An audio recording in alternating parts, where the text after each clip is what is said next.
A chronological Bible in 365 episodes. This is episode 21, continuing with Job 8.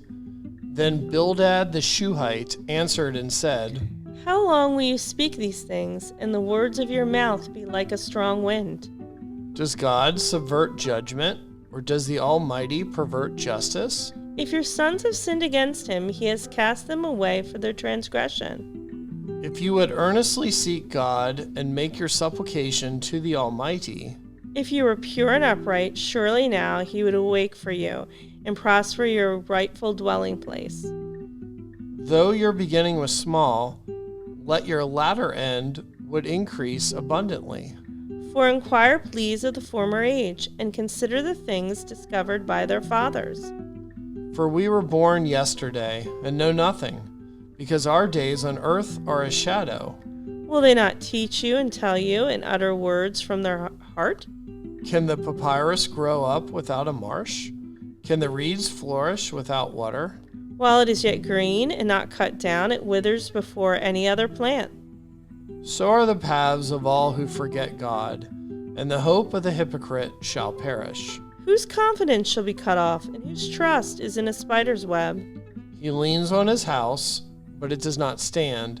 He holds it fast, but it does not endure. He grows green in the sun, and his branches spread out in the garden. His roots wrap around the rock heap and look for a place in the stones. If he destroyed from his place, then it will deny him, saying, I have not seen you. Behold, this is the joy of his way, and out of the earth others will grow. Behold, God will not cast away the blameless, nor will he uphold the evildoers.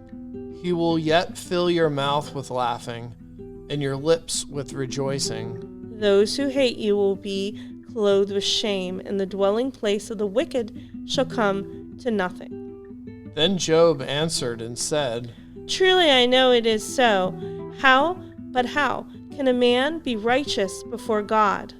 If one wished to contend with him, he could not answer him one time out of 1,000. God is wise in heart and mighty in strength.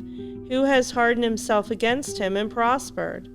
He removes the mountains, and they do not know when he overturns them in his anger. He shakes the earth out of its place, and its pillars tremble. He commands the sun, and it does not rise. He seals off the stars. He alone spreads out the heavens and treads on the waves of the sea. He made the Bear, Orion, and the Pleiades, and the chambers of the south. He does great things past finding out, yes, wonders without a number.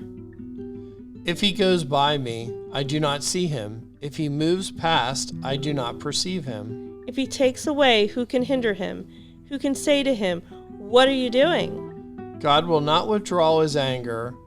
The allies of the proud lie prostrate beneath him. How then can I answer him and choose my words to reason with him? For though I were righteous, I could not answer him. I would beg mercy of my judge. If I called and he answered me, I would not believe that he was listening to my voice. For he crushes me with a tempest and multiplies my wounds without cause. He will not allow me to catch my breath, but fills me with bitterness. If it is a matter of strength, indeed he is strong, and if of justice, who will appoint my day in court? Though I were righteous, my own mouth would condemn me. Though I were blameless, it would prove me perverse. I am blameless, yet I do not know myself. I despise my life. It is all one thing, therefore, I say, he destroys the blameless and the wicked. If the scourge slays suddenly, he laughs at the plight of the innocent.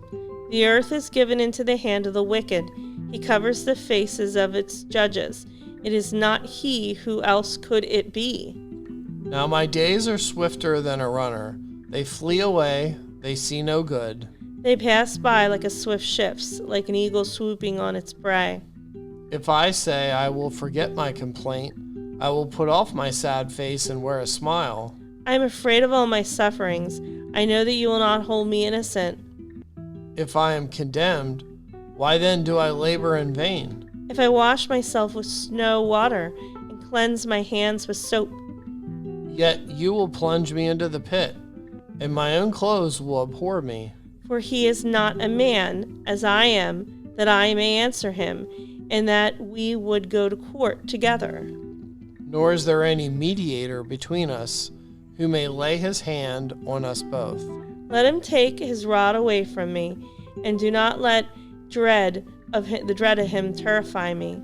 Then I would speak and not fear him, but is not so with me. My soul loathes my life. I will give free course to my complaint. I will speak in the bitterness of my soul.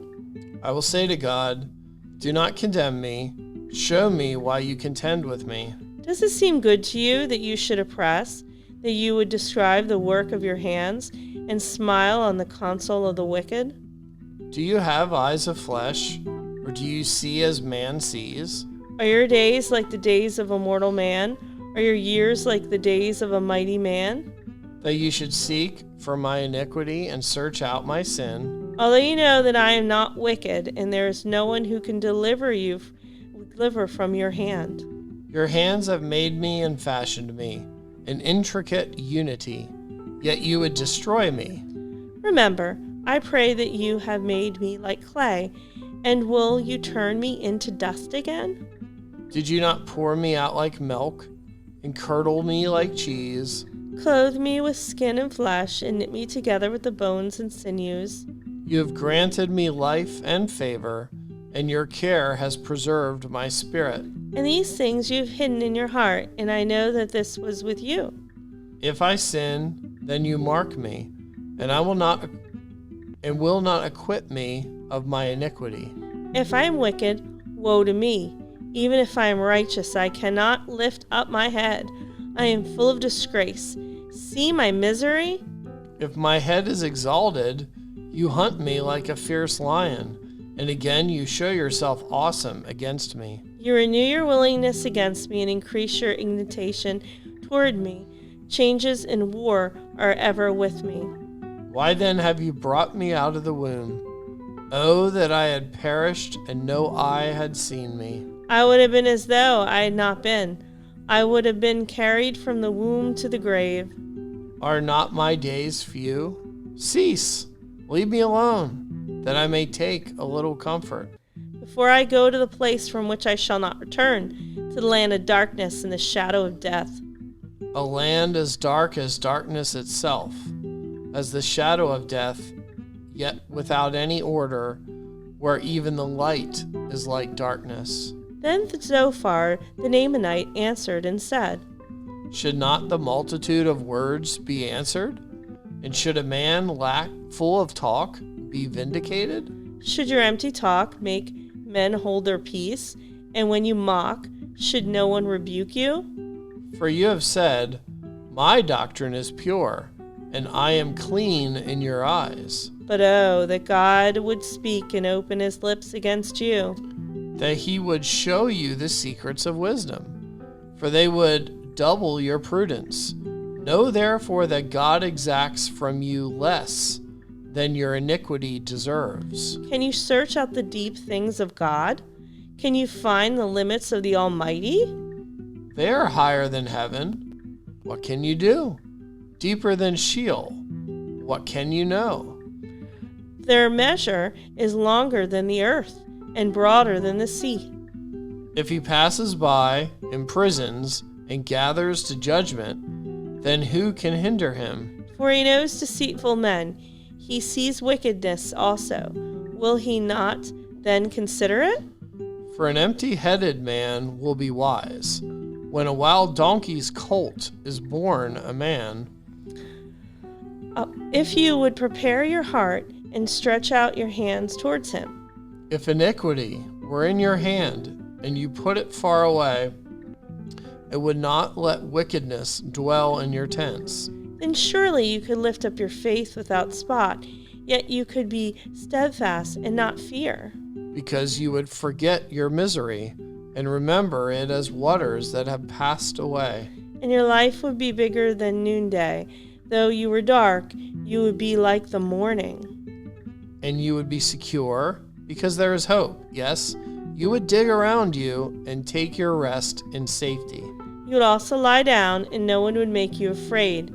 Yes, many would count your favor. But the eyes of the wicked will fail, and they shall not escape, and their hope, loss of life.